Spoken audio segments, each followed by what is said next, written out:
But friends, a couple weeks ago, we started a series called Home for the Holidays, and it hasn't so much been a series about how to have the best turkey dinner on Thanksgiving, but really for us in all of our family contexts, with perhaps us as students within our family, or maybe we have a blended family, or perhaps we have we're a parent, have some kids, or we're a young adult and yet don't have a family of our own, or we're a grandparent. Whatever our context may be, we've been talking and wrestling together about how can we really see God's blessing and love rain down on our families, especially during this season and even for the rest of the year. How can we really see our homes belong to God and really see them be made new by Him? That's been our focus during this whole journey. And so we've been talking about this story of this family, one of the most prominent families in the Bible. Their story takes place from Genesis chapter 12 all the way to Genesis 50, and it covers a span of 150 years. And this story starts in chapter 12 with this man named Abraham. Perhaps you've heard of this man, and see through the family tree, Abraham, he has a son named Isaac, and then Isaac has two sons, Esau and Jacob, and then Jacob has 12 sons. One of them is Joseph, who's talked a lot about in the Bible. And through this series, we've been looking at different moments in their family tree and through what God is doing in their home. And we've really been trying to soak up so much of what God is doing with them. A couple weeks ago when we first started, we looked at that very first moment in Genesis 12 where God kind of steps into Abraham's life. Abraham is 75 years old. Him and his wife Sarah, they don't have any kids, but he steps in at age 75 and says, listen, God, he says, listen, this is God. This is the God of the universe coming and speaking to you. Listen, I want you to know that I have a plan to bless you. I want to have a plan to lead you and take care of you. But the thing is if you've got to leave the very place you call home right now and go to a whole new land. And if you want this great promise, this blessing that I have in store for you, you've got to leave all that you know, what's normal right now, and embark on a journey towards something brand new. And Abraham says yes. And we've been leaning into this reality that if we want to see God transform our families, we want to see God lead our families and lead our homes, then we've got to embrace this new direction, this new journey that He's mapping out for us every single day. Last week, as we continued through Abraham's story, we looked at the moment where in Genesis chapter 24, Sarah had passed away at 127 years old, and they had one boy, Isaac, and Isaac was 37. And so Abraham, now that he was old and God had blessed him so much, he wanted to kind of help Isaac find the perfect woman for him to marry. And so Abraham sends out his senior servant. Remember this from last Sunday? He sends out his senior servant to go find a wife, and he gives him two guidelines. He says, listen, make sure that she's not from any of the families here in Canaan. Make sure that she's not of any of these families, because they don't like God. They're rebelling against Him. They're living lives that are totally outside of what He wants for humanity. And so the reality is that if he marries a woman who's from here, she's going to pull him away from that. Pull him away from God's blessing and God's leadership. And he gives him a second guideline. He says, listen, I want you to make sure that you also don't allow Isaac to go back to our home. He says, you're going to go back to our home where we came from hundreds of miles away, and I want you to go there and find this woman that God leads you to, but it's so important you do not let Isaac goes back, because what's going to happen if he goes back, then he's going to walk away from what God is trying to do in his life right now.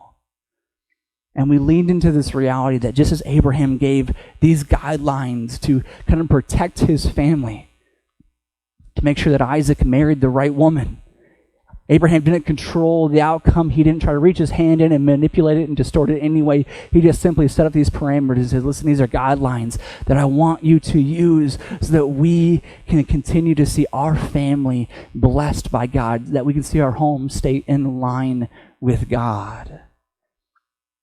And so the reality is that when God leads our home, He wants us to stand up and defend it by putting in these guardrails.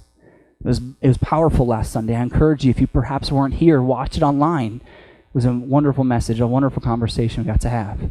But today, as we kind of continue through their story, we've already talked about two happy moments. We talked about two moments that are good where Abraham or anyone in his family make good decisions. They do good things. Nobody's perfect. Amen. Can we just say that? Nobody's perfect. Amen. Right? Including me. So this morning, we're actually going to lean into a particular moment in the whole story where they do some uh-ohs, or they make some mistakes. And we're going to see the outcome of their mistakes, but yet we're going to see God be God and show up in the impossible and mend a family that has been beat up and bruised and heal them. It's powerful. So the story that this moment we're going to lean in today is in Genesis chapter 27. And kind of what happens, you remember in Genesis chapter 24, as you're kind of looking for the text, Genesis 27, if you want to use the white and blue Bibles we have on the seats, that's on page 12. Of course, it's also going to be on the YouVersion Bible app, but just to kind of fill you in while you're finding that, Genesis 27. So from 24, last week when Isaac married Rebekah, you see what happens in 25 and 26 is that Abraham passes away.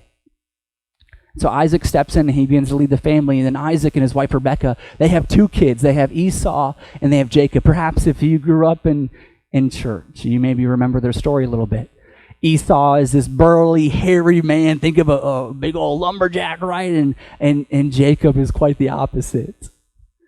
And so these two men are born, and they're twins, actually. And Esau was born just moments before Jacob. And so he is the oldest in his family. And because of their culture at that time, Esau would one day, when his dad passes away, Esau will be the one who leads their family, just with how their culture went back 10,000 years ago. And so that's what happens in the next couple of verses. But in chapter 27, I want us to lean into something that happens. And so if we can read this together. Genesis 27, we're going to start in verse number 1. It's going to be here on the screen too, if you don't have it there in front of you. When Isaac was old and his eyes were so weak, he could no longer see. He called for Esau, his older son, and said to him, "My son." "Here I am," he answered. Isaac said, "I am now an old man and don't know the day of my death. Now then, go get your quiver and bow and go out to the open country to hunt some wild game for me. Prepare me the kind of tasty food I like and bring it to me to eat, so that I may give you my blessing before I die. That way I can pass the mantle off to you. That way you can be the man who leads our family." Verse 5. Now Rebekah was listening as Isaac spoke to his son Esau. When Esau left for the open country to hunt game and bring it back, Rebekah said to her son Jacob, "Look, I overheard your father say to your brother Esau, 'Bring me some game and prepare me some tasty food to eat, so that I may give you my blessing in the presence of the Lord before I die.' Now, my son, listen carefully and do what I tell you. Go to the flock and bring me 2 choice young goats, so that I can prepare some tasty food for your father just the way he likes it. Then take it to him to eat, so that he may give you his blessing before he dies." And then Jacob, listening to all what his mom is saying, says back in verse 11, Jacob said to Rebekah, his mother, "But my brother Esau is a hairy man, while I have smooth skin. What if my father touches me? I would appear to be tricking him and would bring down a curse on myself rather than a blessing." His mother said to him, "My son, let the curse fall on me. Just do what I say. Go and get them for me." And so the story continues. Jacob heads out and he does exactly what his mom tells him to do. He goes and he gets the goats. They come back. They fix the meal. Jacob puts on some of his brother's clothes. He puts on some goat fur and different animal fur so that he feels like his brother. And he walks into the tent where Isaac is laying, and he does everything. Gives him the food, pretends, and he lies to his dad and says, "Listen, I'm Esau." And then, sure enough, the whole plan goes successful, and Isaac blesses Jacob, and Jacob then steals the mantle from Esau. And he leaves, and moments later, Esau comes back, coming to his father, bringing all that he had, and bringing, what he had promised to bring. And he finds out what Jacob had done. And he gets filled with rage and anger and shouts at the top of his lungs that he is going to kill his brother. So Jacob, finding out about what he had done, knowing that he is guilty, runs away. In this moment, two very unhealthy and toxic habits and behaviors kind of slither their way into this family and tear them apart. Rebecca shows favoritism to one of her sons. Many of us grew up perhaps in church and have heard this story before, and for some reason in kids' church or in VeggieTales or whatever it may be, Esau is always portrayed as the enemy. He's always pictured and displayed as the bad guy when Jacob was the one who did what was wrong. Rebecca showed favoritism to Jacob, and Jacob agreed to carrying out this plan and lying to his father. These two horrible, unhealthy, destructive habits make their way into these people's hearts and into their family, and they rip them apart. I mean, friends, perhaps you've seen something like this happen within your family tree. Perhaps you've seen favoritism play out, where your parents favored your sibling who is good at everything. You've seen this happen. Or perhaps within your family dynamic, you've seen favoritism from your parents displayed to one of your kids, and it does not settle in your heart. You've seen this played out. Perhaps you've seen lying take place within your home, where mom or dad lied to each other about money or lied to each other about different things that were happening. You've seen how lying creeps in and steals people away from their loved ones. You've seen it play out. Or perhaps even you've done this. And perhaps if it's not favoritism or lying, maybe you've seen how rage and anger make their way into people's hearts and live out such destructive lifestyles because they cannot control their temper. And so perhaps you grew up a home where dad would always fly off the handle and throw things or yell evil, horrible words because rage would control him. And if it's not that side of the spectrum, then maybe it's the other side, where you grew up more of a passive family. Or maybe people didn't really say on the outside what they were feeling, what they were thinking, but they passively would say comments and make sarcastic jokes, and they'd laugh, ha ha ha, I'm just kidding. But it would hurt, right? I mean, have you seen this played out? I mean, what habits? I mean, that's just 4 of them. We could continue to go through, but have you seen? I know that you probably have. So what, if you had a pinpoint in your mind, what destructive habits you've seen come into your home, what would you call them? Don't notice, I'm not saying if or maybe, because all of us do. All of us have stuff that's constantly coming into our household and into our family that's trying to pull us down and to tear us down. And sadly, most of it has been just carried through the generations in our family tree. What's pretty sad is that this favoritism, this lying, this is not the first time it happens in their family tree. Abraham and Sarah showed favoritism when they heard God's promise of having a son, and they waited 10 years and didn't have their own, so they decided that Abraham would try to get his maidservant pregnant, so they had a boy named Ishmael who was older than Isaac. But yet God said, listen, that wasn't my promise. My promise is that Sarah would give birth, and that's when 10 years later Isaac is born. But when Isaac is born, Ishmael gets kicked out the door. It's not the first time lying has taken place in their family. There have been so many moments, if you read through Abraham and Sarah's story, where they travel around to so many different communities and villages, and they lie about who they are because they're afraid. I mean, even Isaac and Rebekah do that. actually in chapter 26, they go to another community. They lie about who they are because they've seen, Isaac has seen his mom and dad do that.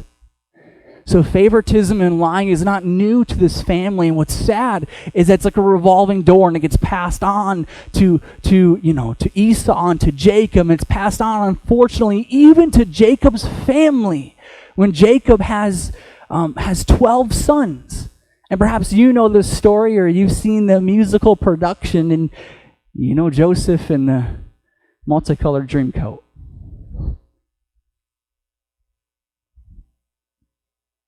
And Jacob showed tremendous favoritism to his one son and left the other 11 behind. And perhaps you know the story where the other 11 then gang up and say, listen, we don't like this anymore. So they sell their brother into slavery, and they lie to their dad saying that he was killed. Lying and favoritism are constantly happening through this family tree for multiple generations. I want us to lean into that. And I bet if we were to read about Abraham's parents and his grandparents in the family tree before him, we would see that happen. And perhaps in your story, within your family tree, there have been things that have been happening that are not brand new. They've been passed on from your grandparents to your parents, and then even to you, and then now even to your kids. There are things that are happening that we are reliving. We've got to understand that many of us, actually all of us, are living out simply a reflection of what we grew up and we saw from our parents and what we saw as children. I mean, we joke around and we say as parents with our young ones, we say that they're a sponge, right? They're seeing and witnessing everything.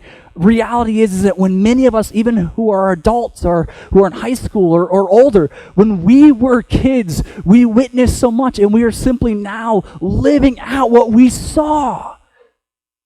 We saw how mom and dad interacted with each other. We saw how they lied.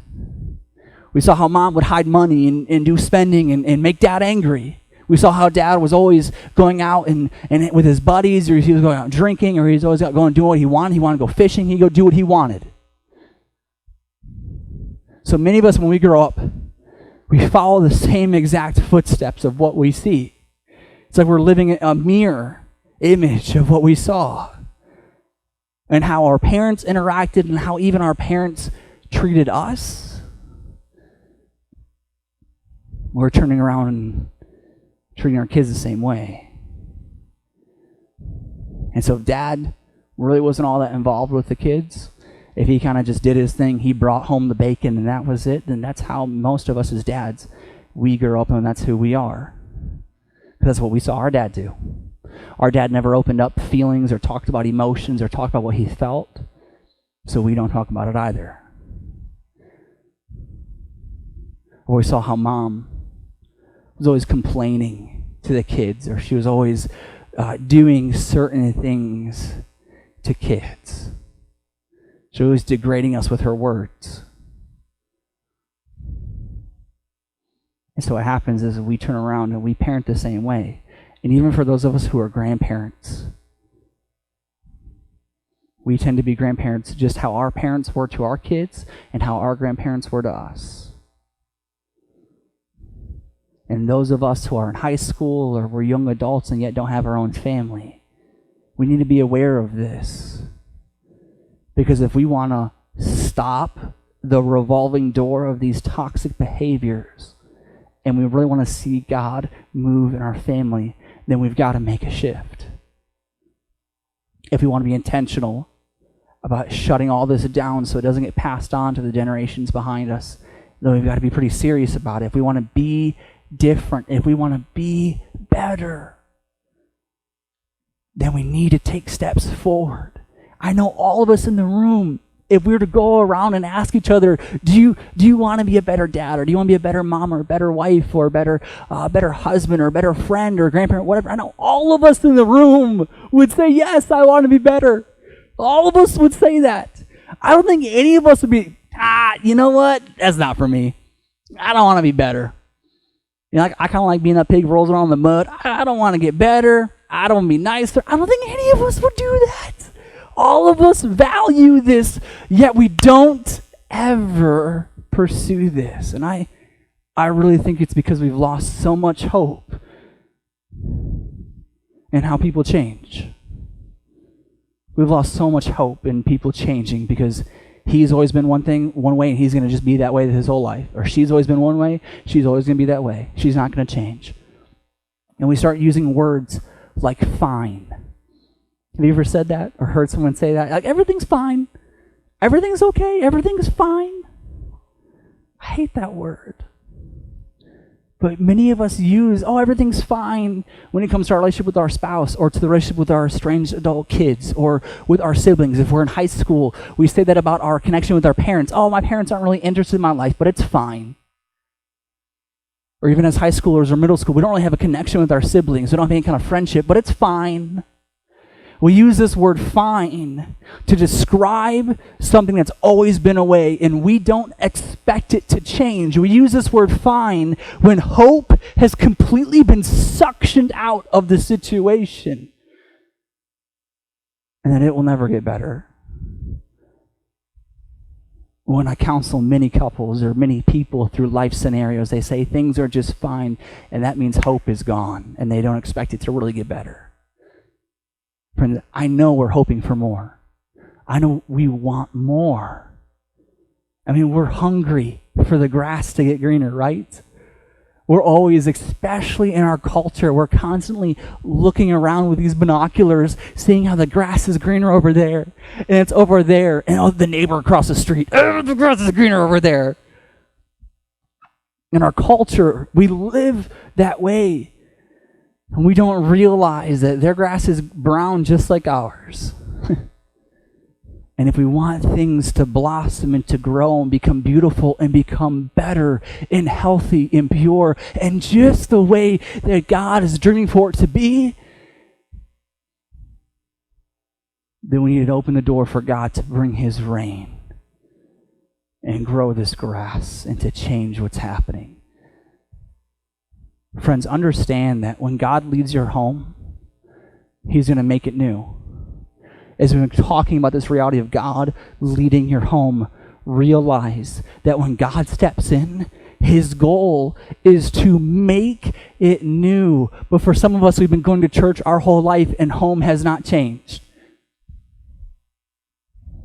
The reality is that God is wanting to make our home new. That he is able to step into the darkest situation, the most hopeless scenario, and turn things around. That is our amazing God. And we get excited, we get pumped up when we hear other people tell stories about that, and we wonder inside, God, could you ever do that for me? Yes, he can. Because in Jacob and Esau's story, it doesn't end there. That's great news. That it doesn't end there. And just to outline the story, as we talk about the rest of their story here in a minute, understand that it's so simple, but yet we miss that. And this may not even be the first time we've heard this before, as I'm about to say it in a minute. I may say it and be like, and blow it off, but understand, really, as we walk through their story, you'll see the realness of it.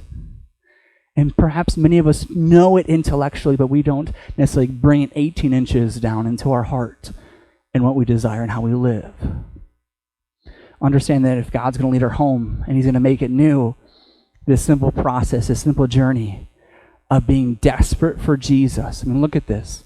Look at this. Being desperate for Jesus, being hungry for his voice, and being obedient to what God says. This simple journey of seeing God's transforming love grab a hold of our home and our family tree is simple, yet many of us miss it. And I want us to press into the story of Jacob and Esau because I'm so grateful that this is not the end. That the moment of Jacob running away from home is not where this story finishes. But friends, it's just the beginning of what God is about to do. I want us to lead into what happens in chapter 32, because what we were just read in 27, as you're finding it, what we're going to read is on page 14 in the blue and white Bibles. But from chapter 27 to this moment where we're, Jacob has ran away from home. He ran away and he went to go stay with some relatives who are probably 100 or so miles away. He's afraid of Esau. He's afraid of what his brother is going to do to him. And he runs away and he stays there for 20 years. 20 years is a very long time. Think back to how different life was 20 years ago. Jacob ran away for 20 years and he met a woman, fell in love, had a family. That's when he started to have his kids. For 20 years, he was gone. And for those couple of chapters that we have here, for those 20 years, God is always kind of tapping him on the shoulder and always kind of talking to him. He's tapping him on the shoulder saying, hey, Jacob, listen, do this, or I want you to go back home. He's always tapping him on the shoulder.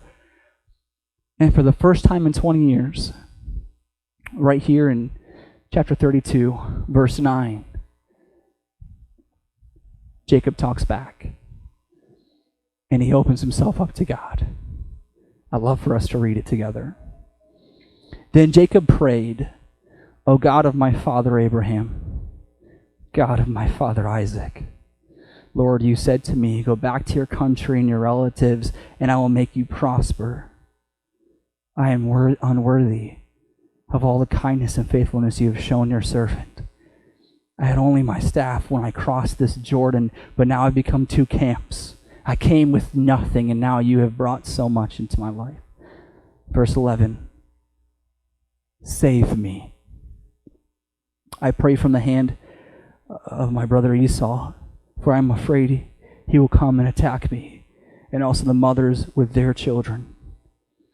But you have said, I will surely make you prosper, and will make your descendants like the sand of the sea, which cannot be counted.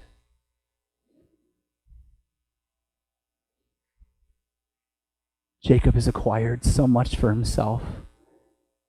He has started to turn his life around.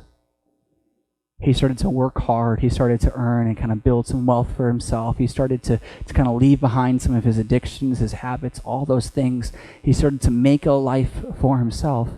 And God's been telling him to go back home this whole time, and he's been saying no. And now in this moment, he says, God, save me. He says, God, I need you. I'm desperate for you. How often do you pray that way? Do you say, God, I'm desperate for you? A lot of the time we pray and we ask God for his advice or for answers or for information or insight, but we really don't ever ask him for him. We don't ask him for that relationship between us to grow and become real. We don't ask him for him. And friends, I'm pushing you to realize this. Listen, you can go to church, you can read your Bible, you can pray before dinner, and you can wear cross jewelry, but that does not mean that you are living a life that is desperate for Jesus to be in the middle of it. Jacob is saying, God, I need you to step in. I need you to be in this moment. I need you to save me. I'm terrified of what he's going to do. I'm terrified of what could happen. And God steps in, and we'll read what happens next in a moment, but I want us to not miss this reality that we need to be desperate for Jesus to be in the middle, at the core of our life. And we often don't talk that way. We even say to other people, you need Jesus, especially in our culture today. We say pretty often, oh, you need Jesus. You need Jesus. I'm going to pray for you. Bless your heart. But we often don't live with a posture of ourselves where we desperately need God in our lives. Even if we've started to do good things and have started to be good people, we often don't live with this heart of being desperate, because being desperate means that we're weak. And we don't like that. Being desperate means that we recognize the problem and we're utterly helpless to fix it. We don't like that. Jesus is inviting us to be desperate for him and to stop sweeping things to the side and to be desperate for him to speak to us, even if we feel even if we feel like there are no unhealthy habits in our home right now, we still need to be living out this posture of being desperate for Jesus to be at the core of who we are and in the center of our life so that he can speak to us. So Jacob continues to wrestle with this inner reality of going back and meeting his brother Esau. And what happens is he puts together some gifts, and he puts some animals and servants together, and he kind of marches them out to butter up Esau before he comes home. He says, I'm pretty afraid of what Esau is going to do, so I'm going to send some housewarming gifts. I'm going to send some things that are going to make him happy, that are going to make him hopefully forget and forgive me. I'm going to send some things that are going to put a smile on his face. And so the day before he goes to see his brother, he sends out some things. He sends out all these gifts and all that he has for his brother to receive. Early the next morning, Jacob wakes up and he gets up his family and he puts them all in a caravan. He kind of pushes them off into the same direction. He'll meet with Esau. And he stays back by himself for a moment before he heads off to see his brother. And I want us to read in chapter 32, verse 24, what happens next in the story. So Jacob was left alone. He'd sent off all he had. And a man wrestled with him till daybreak. When the man saw that he could not overpower him, he touched the socket of Jacob's hip, so that his hip was wrenched as he wrestled with the man. Then the man said, let me go, for it is daybreak. But Jacob replied, I will not let you go unless you bless me. The man asked him, what is your name? Jacob, he answered. Then the man said, your name will no longer be Jacob, but Israel, because you have struggled with God and with humans and have overcome. Jacob said, please tell me your name. But he replied, why do you ask my name? And then he blessed him. And in verse 30, capture this.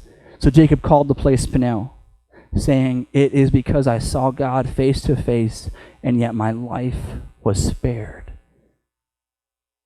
Into this moment as God has been calling him to go back home, he meets with this man who many would say is an angel or a messenger from God. And he begins wrestling with him very physically. If we're watching, some WWE on TV, no, that's all made up. But I'm sorry to burst your bubble if you're a huge WWE fan. But he begins wrestling with him in the moment. And they're wrestling and pinning each other down and trying to see who's stronger and who can defeat who. And all of a sudden, the man pokes his hip and his thing pops out of socket and he loses, but yet he's begging. And Jacob knows inside of him that this is not just some man, that this is God. It doesn't make sense, but somehow this is God right here in front of me. And then God blesses him. He changes his name. What's so important for us to realize is that Jacob had prayed for God to save him. And many of us in this situation would pray, God, save me from my relative who's about to hurt me, save me from what they may do to me. And then all of a sudden, Jacob begins wrestling with God. And I'm sure in the back of Jacob's mind, he was praying for God to somehow change Esau's heart. But yet it was Jacob who was changed. And I want us to lean into this hard truth that often when God begins to speak to us about what we're desperately asking for his help with, he'll likely speak to change something about us. Because we can't control other people, but we can control ourselves. And so I encourage you, as you're desperately begging God for his help and to be in the middle of the situation, and you're asking for him to lead you or to change or to do something in your home or in your kids, understand that when he speaks his voice, it will likely be about changing yourself. And we don't like it because many of us pray, God, change my wife. God, change my husband. Would you just change my teenager? They're so rebellious. Would you just change my kids? They're crazy. God, would you change my parents? Would you change my boyfriend or my girlfriend? God, would you change my siblings? They're driving me nuts. But more than likely, God is going to step into the situation and he's going to speak to you. And there becomes the hard part where he calls us to be obedient. And so the very next day, that same moment, the sun began to rise and Jacob kind of stands up and he's kind of limping because his legs hurt. And he sees his brother coming over the horizon as the sun is coming up. Think of the most beautiful sunrise in your life. We used to live in the mountains, and so when I picture it in my mind, I think of the sun coming up over the mountains. The Blue Ridge Mountains is beautiful. The sun's coming up. Esau and all of what Jacob had sent off to him is coming back to him. And then in chapter 23, verse 4, we read this moment. But Esau ran to meet Jacob and embrace him. He threw his arms around his neck and kissed him, and they wept. This is a beautiful moment where God steps in and does the impossible and reunites this family together. And it's because Jacob was desperate for God to step in. And he listened for his voice. He listened and listened and listened, and then he was obedient. And friends, I want to encourage you and know that the situation you're in, even if the season you're in right now is hard, it is not forever. And know that God thrives in the impossible because he's the one who makes it possible. Know that if you feel like you're estranged from your kids or your family is being pulled apart, know that God thrives in the impossible and makes it possible. That God is not done. Church, that is great news. That is great news that God does not give up. That even after 20 years, he brings these two brothers back together and reunites them. Listen, I'm telling you, friends, listen, I know many of us have lost hope in our family, and we hate being around some of our extended family or even in our household. But know that hope is not gone. There's hope, and that's great news. There's hope for the grass to get greener where we stand. That's great news. Church, I encourage you, press into this. Lean into this reality that God is the one who opens up the heavens and pours down the rain. He's the one who takes something boring and broken and destroyed and makes it into beautiful and brand new. He's the master of redeeming lives. And he can do that in your home. He's not done. So friends, be desperate for Jesus to be in the middle of what it is. Be hungry for his voice and allow it to stir inside of you and to wrestle with it and then be obedient with it. I really believe then we'll be able to see God transform our family tree. And where limbs have been clipped off, where dead wood has started to grow, we'll see it begin to blossom again. Wouldn't that be beautiful? Can we pray together?